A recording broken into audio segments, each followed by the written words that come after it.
Imagine seeing an ad for a new piece of software, right? And instead of, cheerfully lifting its features or showing you a sleek new interface, it depicts your current beloved tools as a crumbling, dead concrete fossil. Yeah, which is wildly aggressive because usually when we talk about a technological leap, we are so conditioned to expect polite, gradual progression, Usually. a slightly faster processor or maybe a darker dark mode.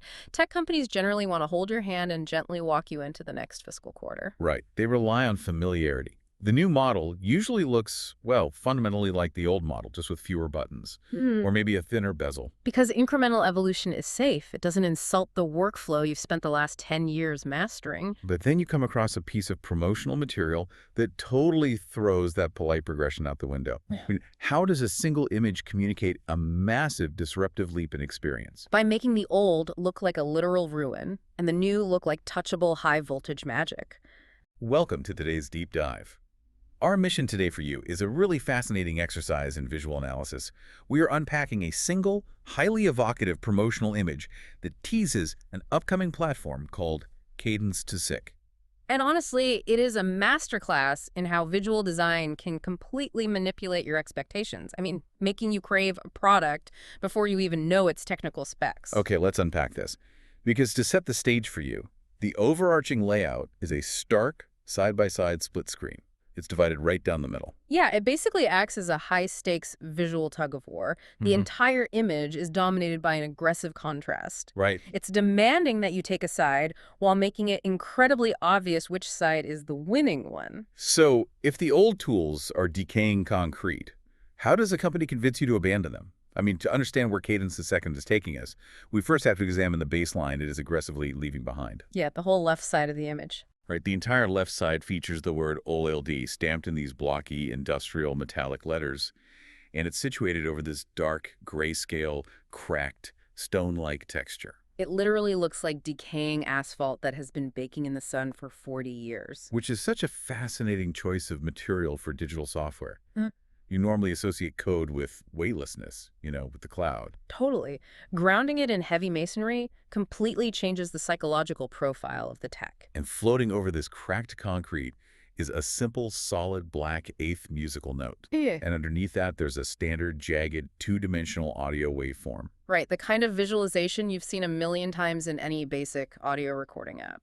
Or even just a standard voice memo app on your phone. But I have to push back on this depiction for a second, though. I'm looking at this gray sound wave, and it feels like a cheap shot. I mean, a musical note is timeless. Right. Why depict Mozart's foundational tools or the basic physics of a sound wave as literal garbage on decaying concrete? Well, what's fascinating here is that they aren't attacking the music.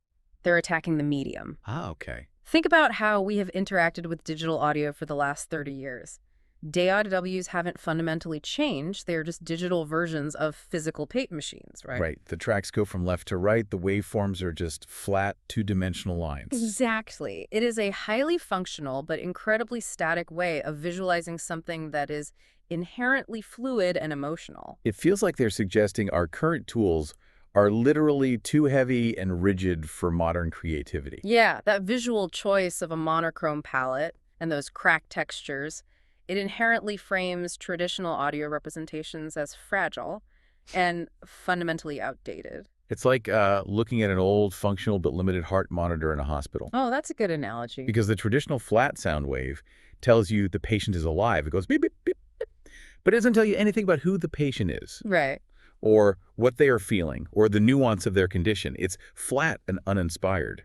And by stripping away all the color, leaving only grayscale and deep shadows, the designers just drain the life out of the old side. Yeah, that traditional eighth note, which universally represents rhythm, joy, movement, it suddenly looks like a heavy iron weight. And the cracking concrete implies structural failure. It tells the viewer that traditional methods of audio production aren't just old-fashioned, they are crumbling under the weight of modern creative needs. It's a deliberate psychological framing to make you feel tech debt before you even launch your current software. Exactly. Which brings us to the volatile border between the two sides. Because they don't invite you over to the new way of doing things, they burn the bridge behind you. Right. Splitting the image diagonally is this glowing, fiery orange line. It looks like a fissure in the earth, or like plasma cutting through a ship's hull. And right in the middle, sitting on that fiery divide, is a glowing VS versus. This isn't just a standard VS.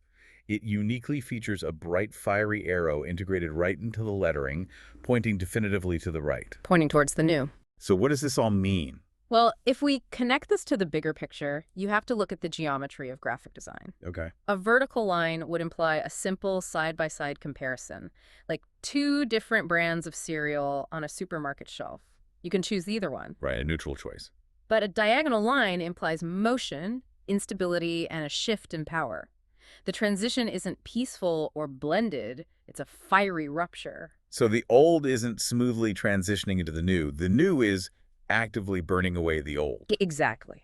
I mean, I have argued that the arrow implies it's not a fair fight or a simple comparison at all. It's a forced evolution. That arrow acts like a visual command. Yeah, it doesn't let your eyes rest on the left side, it physically shoves your attention to the right. And then you have that massive yellow text at the bottom anchoring the whole thing, Cadence 2.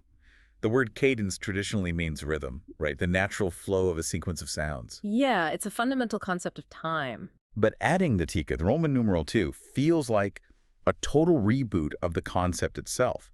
Not just a new version of an app, but a sequel to the very idea of rhythm. It is an incredibly audacious linguistic choice. They are basically claiming ownership over the evolution of time and sound. Wow. And the VS signifies a disruptive change, indicating that Cadence II intends to completely replace the old standard. That arrow forces the viewer to accept that progress only moves in one direction. It was a one-way ticket. You can't go back across that fire. No, you can't. Following that fiery arrow, we finally arrive at the destination, the visual representation of what Cadence II actually is, and the contrast is genuinely blinding. It really is. Up in the top right, directly contrasting the blocky metallic oldie, we have the word NDW in clean, bright white letters. But underneath that text is an explosive vibrancy of electric blue and gold lights. Instead of a flat black two-dimensional waveform, we have this wildly complex, glowing, multi-dimensional structure. Yeah, it looks geometric, almost crystalline, floating in a deep, vibrant void. It resembles a highly structured, hyperdimensional polygon. It borrows visual language from advanced physics models or quantum computing architecture. And it's surrounded by these esoteric, magical-looking circular rings, like an ancient brass astrolabe mixed with a futuristic particle accelerator. The core of this geometric crystal is glowing with an intense golden-orange heat, and it's emitting violent electrical sparks and lightning bolts all over the right side of the frame. Which is wild for a music app. Right. Here's where it gets really interesting. The shift from that flat sound wave on the left to this glowing, multi-dimensional crystal on the right is like the difference between reading sheet music on a piece of dusty paper and actually stepping inside a three-dimensional electrified symphony. Oh, absolutely. The left side is something you read. The right side is a place you inhabit. This raises an important question, though. How do you translate something purely auditory, which is what the left side clearly implies with the musical note and the waveform, into something intensely structural, spatial, and visual? Well, what the designers are doing here is leaning heavily into synesthesia, the blending of the senses. Right. Cadence second seems to represent a transformation of sound from a passive experience into a highly complex, energetic, multidimensional environment. Because music itself is invisible. We've relied on two-dimensional graphs to represent it since the invention of the oscilloscope. But this image makes sound look like architecture. Yes. The geometric shape implies precision and depth. The glowing rings imply movement, orbits, and planetary scale. And the lightning. The lightning suggests raw, uncontainable energy. It's telling you that Cadence II isn't just going to play sound for you, and it's not just going to give you a timeline to arrange clips. It's going to construct an acoustic universe around you. Which taps directly into where technology is heading with spatial computing. Exactly. The old way was manipulating a flat line on a glowing rectangle. The new way is a structured, dynamic entity with its own gravitational pull and electrical charge. It suggests a future where you can literally walk around a sound, look at it from different angles, and interact with its internal architecture. It makes the invisible visible, and it makes it look incredibly powerful. But honestly, it also looks a bit terrifying. I mean, as intimidating and complex as this new geometric electrified structure is, the image includes one final detail that grounds the entire thing. Yeah, entering the frame from the bottom right corner is a human hand. The lighting on the skin is incredibly realistic, catching the blue and gold sparks from the crystal. The hand is reaching out, And its index finger is gently but very deliberately touching the glowing, sparking center of that geometric shape. And that addition changes the entire context of the image. The real insight here isn't just that new is better. Right. It's that the future of digital interfaces is moving from static tools we use to dynamic environments we manipulate with our bodies. I have to point out this stark contrast here again. Yeah. The left side, the old side, has absolutely zero human element.